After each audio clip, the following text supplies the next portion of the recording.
Pag napunta kayong Mexico City, manood kayo ng bullfight. Ginauso doon yung bullfighting. Nanood ako minsan. Anyway, sa labas ng arena, Correo ang tawag nila doon. May maraming kantina o sa atin karinderya. Sa labas lang. Kasi pag natalo yung toro, napatay yung toro, ihilahin nila yun doon sa kantina. Lulutuin nila yan. Iba-ibang putahe. Pero ang pinakasikat, yung betlog nung toro. Parang soup number 5. May sabaw, malagkit, may karne, maraming herbs. Alam mo naman mga Meksikano, marami silang mga herbs. Anyway, yung betlog ng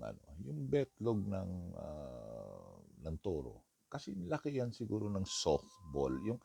Yung sa larong softball, yung bola ng softball, yun, ganun kalaki. Kaya pag napunta kayo doon at binigay sa inyo, medyo maliit lang, di kasing laki ng bola ng softball, huwag niyong kakainin. Kasi minsan nananalo yung toro.